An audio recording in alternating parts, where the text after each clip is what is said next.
evaluation of efficiency of sterilization method. Why this? How to evaluate the efficiency of sterilization method means जिस भी product को आपने sterilise किया है वो प्रोडक्ट 100% स्टरलाइज है और जो टेक्निक्स के थ्रू किया जा रहा है क्या उसकी वैलिडिटी है, क्या उसकी एफिशिएंसी है, इसका इवैल्यूएशन करने के लिए जो मेथड्स यूज किए जाते हैं प्लस उसको वैलिडेट किया जाता है, इसका डिस्कशन आपका नेक्स्ट टॉपिक में करेंगे. And this one is evaluation of efficiency of sterilization methods and sterility indicators और sterility testing. किस तरह से स्टरलिटी टेस्टिंग करते हैं और किस तरह से कौन से स्टरलिटी इंडिकेटर्स का यूज किया जाता है for monitoring the sterilization method, कि जो ये स्टरलाइजेशन मेथड प्रोसेस किया गया है दैट वन इज 100% यूजफुल. ठीक है, इसको मॉनिटर करने के लिए, वैलिडेट करने के लिए डिफरेंट टेक्निक्स, डिफरेंट इवैल्यूएशन किए जाते हैं. ये इवैल्यूएशन कौन कौन से हैं? First one is the introduction. ठीक है, इवैल्यूएशन की क्या नीड है, ठीक है, इसका क्या पर्पस है, फार्मेसी में क्या इवैल्यूएट करना चाहिए किसी प्रोडक्ट को, इसका डिस्कशन आपका इस वाले टॉपिक और इस वाले चैप्टर के अंदर होगा. In this first one is sterile product possess several unique properties. जो स्टेराइल प्रोडक्ट है उसकी कुछ अपनी प्रॉपर्टी हैं such as free from micro organism. ये कंप्लीटली फ्री फ्रॉम होते हैं किससे? माइक्रो ऑर्गेनिज्म से, पायरोजन से, particulates and the standard of purity and quality. और जो इसका स्टैंडर्ड है प्यूरिटी एंड क्वालिटी का that one is very high. This goal is achieved. Which type of goal? Means it's a completely free from the microorganisms, pyrogens and other particulates, other microorganisms. And the standard of purity and quality is very high. This goal is achieved by evaluation of sterilized procedure. ये किसके through evaluate किया जाता है? By using sterilization procedure का evaluation करने के बाद. The sterilization process are likely to be subjected to the most detailed and complex validation process. और ये जो sterilization process है ये किसके सब्जेक्ट के, यानी कि ये किसको इंक्लूड करता है? एक डिटेल्ड और कॉम्प्लेक्स वैलिडेशन प्रोसीजर को. ठीक है, इसकी वैलिडिटी चाहिए, इसको वैलिडेट करना पड़ेगा प्रोसीजर को कि क्या आपने मॉनिटर किया है इस प्रोडक्ट को. आप देख लीजिए वैलिडेशन क्या है. Now validation may be defined as, validation को किस तरह से डिफाइन किया गया है? as establishing the documented evidence. ठीक है, क्या प्रूफ के लिए रखना है आपको? डॉक्यूमेंटेड एविडेंस बनाने हैं, प्रोवाइड करने हैं, which provide high degree of assurance. जो कि क्या प्रोवाइड करता है? हाई डिग्री ऑफ एश्योरेंस कि हाँ आपका प्रोडक्ट स्टेराइल है. That a specific process will consistently produce a product which meets its predetermined specification.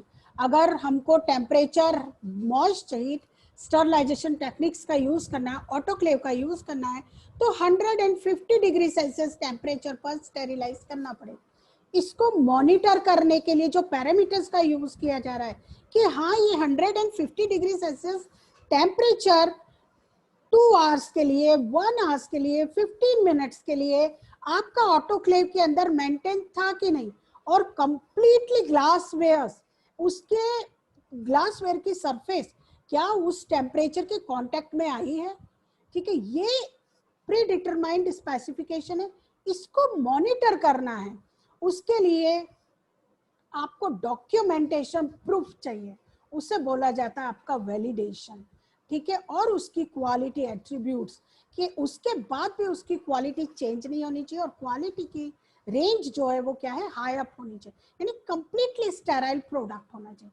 इसकी वैलिडिटी देने के लिए जो हाई डिग्री ऑफ एश्योरेंस लिया जा रहा है, ठीक है, ये प्रोवाइड वैलिडेशन प्रोवाइड करता है आपका हाई डिग्री ऑफ एश्योरेंस. और वो किसके थ्रू प्रोवाइड होगा? आपका एस्टेब्लिशिंग डॉक्यूमेंटेशन एविडेंस. आपके पास में डॉक्यूमेंट्स होने चाहिए उससे रिलेट्स कि हाँ आपने इस मेथड को वैलिडेट किया है इस वे से. ठीक है, जिससे हम ये बोल सकते हैं कि जो इसका स्टैंडर्ड इंडियन फार्माकोपिया के अंदर मेंशन था, वो सेम स्टैंडर्ड को हमने इस मेथड के थ्रू फॉलो अप करते हुए हमारे प्रोडक्ट को ये वैलिडेशन दिया है। इसका प्रूफ ये है आपका validation. Evaluation of processing includes, और जो इवैल्यूएशन है प्रोसेस का वो किसके लिए इंक्लूड किया जा रहा है? इक्विपमेंट्स के लिए भी आपके पास प्रूफ होना चाहिए, उसमें कौन सी प्रोसेस यूज करी है उसके लिए भी प्रूफ होना चाहिए, पर्सनल्स क्या मटेरियल यूज हुआ था उसके लिए भी प्रूफ होना चाहिए, किस तरह की जगह में आपने स्टरलाइज किया है, ठीक है, ये भी आपको प्रूफ चाहिए। कंप्लीट डॉक्यूमेंटेशन एविडेंस होना चाहिए वैलिडेशन के लिए, इवैल्यूएशन के लिए, स्टेरिलाइजिंग प्रोसेस के इफिशिएंसी के लिए। नाउ प्रिंसिपल, इसके बैक प्रिंसिपल क्या है, रीजन क्या है?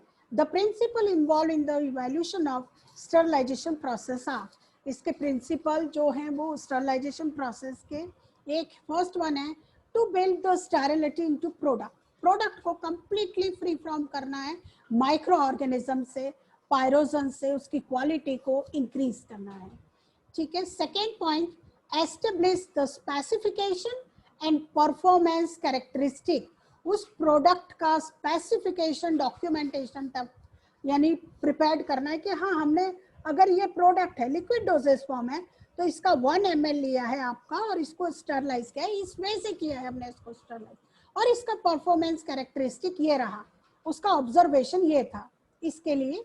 Next, provide greater assurance of support of the result, और जो भी आपका रिजल्ट आया है, ठीक है, आपने आप कह रहे मेरा प्रोडक्ट 100% स्टेरिलाइज है, तो उसका एश्योरेंस देना, उसे प्रूफ देना, उसके लिए भी एविडेंस प्रोवाइड करना।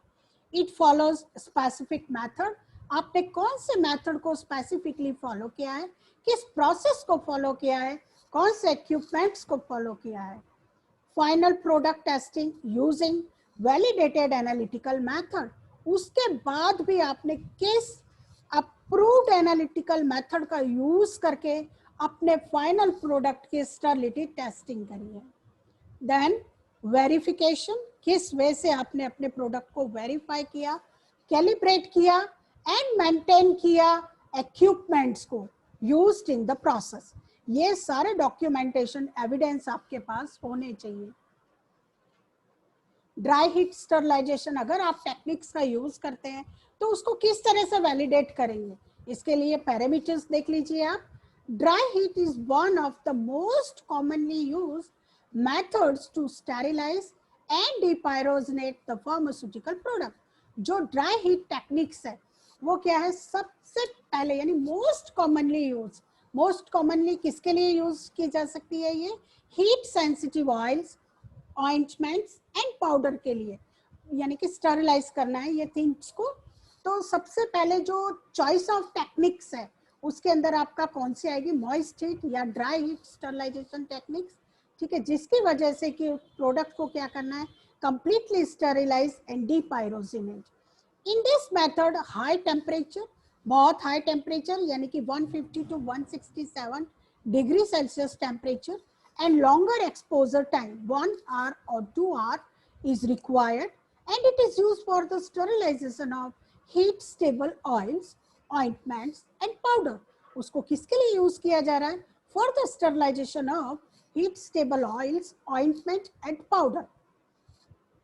वैलिडेशन किस तरह से करेंगे इस टेक्निक्स का, validation studies conducted on dry heat sterilization can be divided into the 2 basic parts, इसको 2 बेसिक पार्ट्स में डिवाइड किया है। First part involve all the physical process, हर तरह की फिजिकल प्रोसेस का इन्वॉल्वमेंट है फर्स्ट पार्ट में, विच मस्ट बी वैलिडेट, उसको सबसे पहले क्या है वैलिडेट किया जाएगा। अब ये फिजिकल प्रोसेस क्या है, इसमें देख लीजिए आप क्या मॉनिटर करेंगे, किस चीज को वैलिडेट करना है आपको, सच एज टेम्परेचर कंट्रोल, आपने जो टेम्परेचर रखा था उस ड्यूरेशन में क्या वो मेंटेन था, 150 डिग्री सेल्सियस था तो क्या उतना ही टेम्परेचर 1 घंटे के लिए मेंटेन रहा, एयर पार्टिकुलेट लेवल, उसके अंदर कितना मॉइस्चर का लेवल प्रेजेंट था, बेल्ट स्पीड क्या रखी आपने उसकी, ठीक है, ये है आपका first validation part. Second part is involve the process, first one is for related to the completely the equipments and the second part is related to complete the process, destroy both कौन सी process का use हुआ through which the microbial and pyrogenic contaminated is completely और completely destroyed. Okay, this process, इस process को भी validate करना है, as well as the particulate physical process means equipments का validation, calibration, verification, control temperature level पर, pressure level पर, कौन से रेट में यूज किया आपने टेम्परेचर, ये सबको वैलिडेट करना है, इस सबका डॉक्यूमेंटेशन आपको तैयार करना है. ड्राई हीट स्टरलाइजेशन टेक्निक्स में, मॉइस्ट हीट स्टरलाइजेशन में देख लीजिए. Moist heat as the name indicates, moist heat जो नेम क्या इंडिकेट कर रहा है, saturated vapor or steam plays very important role in the process of sterilization. जो saturated vapor है आपका और steam, ये बहुत important role play करता है in the process of sterilization में. इसका example क्या है? Best example is autoclave. Autoclave के through ही आप क्या obtain कर रहे हैं? Saturated vapor, और इस saturated vapor से जितने भी glasswares है, हीट सेंसिटिव मटेरियल्स है, थर्मोलेबाइल प्रोडक्ट्स हैं, फार्मास्यूटिकल प्रोडक्ट्स हैं, मैन्युफैक्चर्ड प्रोडक्ट्स, उसका यूज स्टरलाइजेशन करने के लिए मॉइस्ट हीट स्टरलाइजेशन टेक्निक्स का यूज किया जाता है. नाउ वैलिडेशन, वैलिडेशन आप मॉइस्ट हीट स्टरलाइजेशन टेक्निक्स का किस तरह से करेंगे? This procedure is use to assess the efficiency and performance of an autoclave. Autoclave की कैपेसिटी, उसका परफॉर्मेंस, ये आपको क्या करना है? मॉनिटर करना है. A quality assurance procedure used to ensure that the autoclave reaches adequate temperature for an adequate amount of holding time to sterile biological agents and waste. ठीक है, आपको क्या क्या वैलिडेट करना है, क्या क्या मॉनिटर करना है, क्या क्या नोट करना है, कौन से डॉक्यूमेंट्स का प्रूफ होना चाहिए आपके पास में. First one is assess the efficacy and performance of autoclave के लिए. In this first is उसकी क्वालिटी को एश्योर करना है. तो ऑटोक्लेव क्या जो टेम्परेचर चाहिए 150 डिग्री सेल्सियस टेम्परेचर 1 आवर के लिए, adequate amount of holding time 1 hour, time कितना था? 1 आवर, टेम्परेचर कितना था? 150 डिग्री सेल्सियस टेम्परेचर. क्या ये टेम्परेचर 1 आवर के लिए मेंटेन रहा आपके इसके अंदर ऑटोक्लेव में? ये इसका वैलिडेशन, इसका प्रूफ आपके पास होना चाहिए to sterilize biological agent and waste material के लिए. परफॉर्मेंस में देख लीजिए, heat distribution study include 2 phases. Heat distribution जो हुआ आपका वो 2 फेसेस में इंक्लूड कर रहा है, उसको परफॉर्मेंस को फाइंड आउट करना है आपको. तो किस तरह से परफॉर्मेंस फाइंड आउट करेंगे ऑटोक्लेव का? इन this first one is heat distribution in an empty autoclave chamber. Empty autoclave without glasswares, without pharmaceutical product, जो स्टरलाइज करना था, आपने हीट का डिस्ट्रीब्यूशन चेक करना है किसमें? एम्प्टी ऑटोक्लेव में. ऑटोक्लेव में जब कुछ भी नहीं था तब आप उसमें टेम्परेचर, प्रेशर मेंटेन करके रख के, और प्लस उसके लिए जो मॉनिटर एजेंट यूज किया जाएगा वो एजेंट का यूज करके आप उसका हीट डिस्ट्रीब्यूशन मॉनिटर कर सकते हैं, चेक कर सकते हैं. Second, heat distribution in a loaded autoclave chamber. Loaded means जब ये आपका ग्लासवेयर से, केमिकल से और प्लस फार्मास्यूटिकल प्रोडक्ट से जो कि स्टेरिलाइज करने आपको ऑटोक्लेव में लोड कर दिया जाए, फिलअप कर दिया जाए, उसके बाद आपको मॉनिटर करना है क्या? Heat distribution. क्या उसके अंदर प्रॉपर हीट का डिस्ट्रीब्यूशन हुआ, क्या प्रॉपर टेम्परेचर मेंटेन रहा, क्या टेम्परेचर जिस प्रोडक्ट को आपको स्टेरिलाइज करना है उसकी हर सरफेस को टच हुआ कि नहीं, उसने स्टेरिलाइज किया कि नहीं. बायोलॉजिकल इंडिकेटर्स देख लीजिए. Biological indicator are specific micro organism.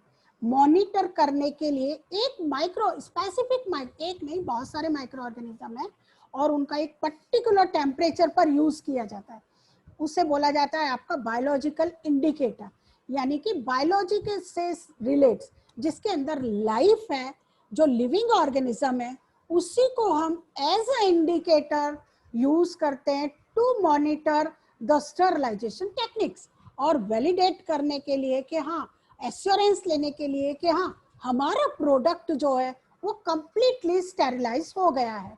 इसके लिए आप किसका यूज कर रहे हैं? बायोलॉजिकल इंडिकेटर्स का, और specific micro organism with high resistance towards particular sterilization methods.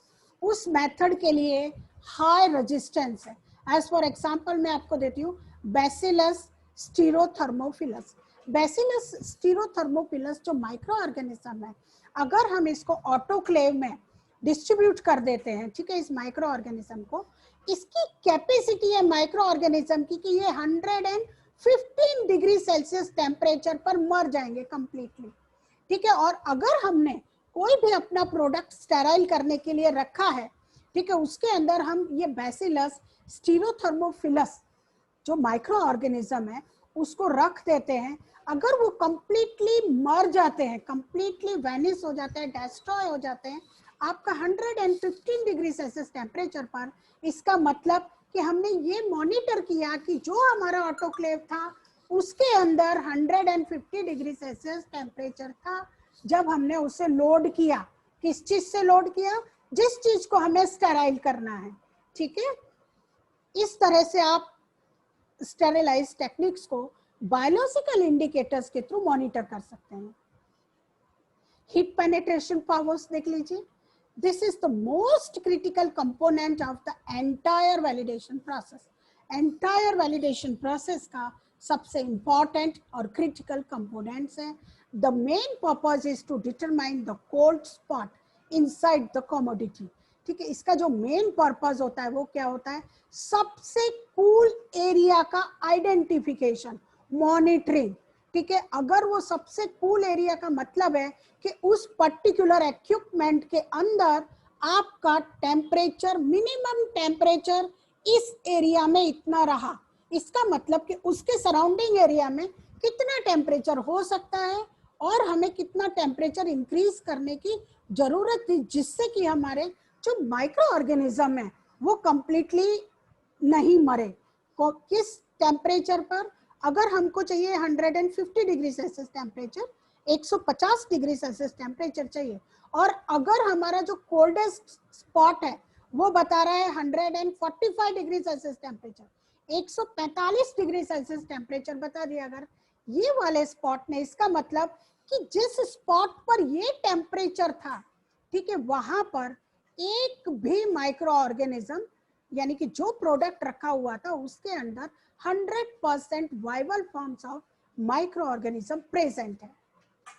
The difference in temperature will be calculated, और जो भी डिफरेंस है आपका किसका? कोल्ड स्पॉट का क्रिटिकल टेम्परेचर, ठीक है, based on the temperature recorded by the thermocouple inside the container at the coolest area of the load, जहां पे हमने लोड को फिक्स कर रखा है और उसका कूलेस्ट एरिया क्या है, प्लस हाईएस्ट टेम्परेचर, यानी कि हमें कितना रखना था उसका डिफरेंस नोट करना पड़ेगा, और इस डिफरेंस के थ्रू आइडेंटिफाई करना पड़ेगा कि ठीक है हमारा इस एरिया का जो प्रोडक्ट रखा हुआ था वो अभी स्टेरिलाइज नहीं हुआ, तो वो हमारा स्टेरिलिटी टेस्ट पास नहीं करेगा प्रोडक्ट।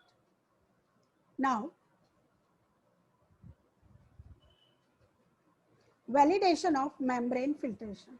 अब फिल्ट्रेशन स्टेरिलाइजेशन टेक्निक्स के लिए आप किसका यूज करते हैं? मेम्ब्रेन फिल्टर का। और मेम्ब्रेन फिल्टर का वैलिडेशन आपको किस तरह से करना है, इसके अंदर number first point, operation of filtration is the separation of solids from a liquid bye passage through a filter medium. Operation क्या है, इसका प्रोसेस क्या है? सबसे पहले फिल्ट्रेशन होता क्या है, इसका मेथड क्या है, प्रोसेस क्या है? इसका मतलब है कि सेपरेट करना सॉलिड पार्टिकल्स को, सॉलिड मटेरियल को लिक्विड से by passage through a filter medium, filter medium से पास करने के थ्रू। एज फॉर एग्जांपल, जैसे आप डेली घर में चाय बना रहे हैं, ठीक है, चाय बनने के बाद में आप क्या करते हैं? चाय को सीव में से पास करते हैं। चाय जब बन जाती है आपकी तो सीव में से पास करते हैं, तो आप क्या करते हैं? सॉलिड मटेरियल को लिक्विड में से सेपरेट आउट करते हैं। इस चीज को हम क्या बोलते हैं? इस प्रोसेस को क्या बोलते हैं? Filtration. Membrane filtration is use for sterilization of drug product. जो मेम्ब्रेन फिल्ट्रेशन है इसका यूज किसके लिए किया जाता है? For sterilization of drug product and used in sterilization process, और इसका यूज करते हैं हम स्टरलाइजेशन प्रोसेस में. There are two types of filter used in filtration process. दो तरह के फिल्टर का यूज किया जाता है फिल्ट्रेशन प्रोसेस में. In this, number one, depth filter. Depth filter, and second one is membrane filter. First one is depth filter. Depth filter अब किसका बना हुआ है, किस तरह के पोर होते हैं इसके अंदर, कौन सा मटेरियल यूज किया जाता है. इट कंसिस्ट ऑफ फाइब्रस और granular material so packed as to form twisted channel of minute dimension. ठीक है, ये क्या कंसिस्ट कर रहा है आपका, फाइब्रस मटेरियल, यानी कि एक फाइब्रस मटेरियल है, फाइबर्स से बना हुआ मटेरियल है, उसके अंदर आप ग्रेन्युलर मटेरियल डाल दीजिए. ऊपर से आप ले लीजिए मसलिन क्लॉथ, एक कोई भी कॉटन का कपड़ा ले लीजिए. ठीक है, कॉटन के कपड़ा, एक उसको समझ लीजिए आप, ये फाइब्रस मटेरियल है. ठीक है, कॉटन का कपड़े को आप फैला लीजिए. फैलाने के बाद में मिट्टी लेके अगर आप उसके ऊपर डालते हैं, ठीक है, तो कुछ कुछ आपका क्या होगा, जो चैनल बनेंगे, ट्विस्टेड चैनल्स. ठीक है, वो किस तरह से बनेंगे, एक पर्टिकुलर डायमेंशन के ट्विस्टेड चैनल्स बनेंगे. ट्विस्टेड चैनल्स यानी कि पोर्स बनेंगे एक पर्टिकुलर डायमेंशन के, जिसके थ्रू आपका सॉल्यूशन पास होगा. ओके, इसे बोला गया depth filter. Now second one is membrane filter. Membrane filter क्या है, these are porous membrane. porous membrane यानी कि पोरस मटेरियल से बनी हुई मेम्ब्रेन है, अबाउट 0.1 mm थिक. इसकी जो पोर साइज है वो बहुत बहुत छोटे हैं, मसलिन क्लॉथ से भी छोटे हैं. इवन बैक्टीरिया उसमें से पास नहीं हो सकता. सेम डेप्थ फिल्टर के लिए भी है, made up of cellulose acetate. ये किसके बने हुए होते हैं, सेल्यूलोज एसीटेट के, सेल्यूलोज नाइट्रेट के, पॉलीकार्बोनेट के, एंड पॉलीविनाइलिडीन फ्लोराइड के, और सम अदर सिंथेटिक मटेरियल्स का भी यूज करके इसको बनाया जाता है.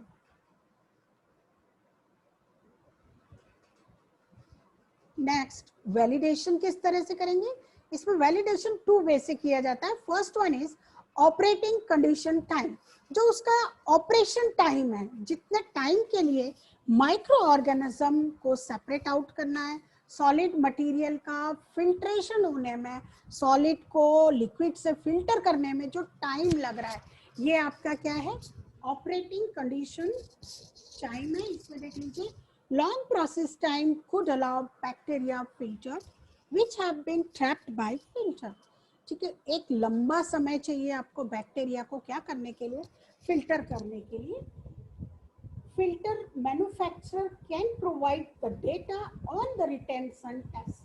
ठीक है, अब इसके लिए आपको जो मैन्युफैक्चरर है उसको प्रोवाइड करवाना पड़ेगा डेटा, रिटेंशन टेस्ट, कि हाँ आप बैक्टीरिया को एक स्पेसिफिक मेम्ब्रेन के थ्रू सेपरेट आउट कर सकते हैं, और ये जो फिल्टर है वो आपका बैक्टीरिया को 48 आवर्स के लिए और ज़्यादा यानी कि रिमूव करने के लिए सेफ है. ये फिल्टर के थ्रू आप इस फिल्ट्रेशन प्रोसेस को कर सकते हैं. ठीक है, ये है आपका ऑपरेशन करते समय, यानी मेथड को फॉलो अप करते समय कौन सी कंडीशन और किस टाइम के लिए रखी गई. 48 आवर्स का जो टाइम है फिल्ट्रेशन के बाद का, वो मैन्युफैक्चरर को क्या है, उसकी गारंटी एक्स्ट्रा प्रोवाइड करनी पड़ेगी. Second, temperature. Manufacturer of filter recommended the limits of, जो मैन्युफैक्चरर ने फिल्टर बनाया है वो फिल्टर को यूज करने का जो टेम्परेचर है वो क्या है, 20 to 25 डिग्री सेल्सियस है. Pressure, inlet pressure to be filter must be monitor किया हुआ होना चाहिए, to ensure that there is no potential for structural damage. कि जब हम इस प्रेशर पे, आप प्रेशर पे जब हम फिल्टर करेंगे तो हमारा जो फिल्टर पेपर है वो क्या है, डैमेज नहीं होना चाहिए. Then the differential pressure across the membrane must comply with the filter manufacturer recommended limits. ठीक है, वो उस लिमिट्स के अंदर पास होना चाहिए. प्रेशर की जो लिमिट्स प्रोवाइड करनी पड़ेगी किसको, मैन्युफैक्चरर को. टेम्परेचर की लिमिट देनी पड़ती है, प्लस टाइम की लिमिट देनी पड़ती है कि आप कितने टाइम के लिए प्रोसेस को फॉलो अप कर सकते हैं. Next one is indicators and methods used. ये मैं आपका नेक्स्ट लेक्चर में डिस्कस करूंगी।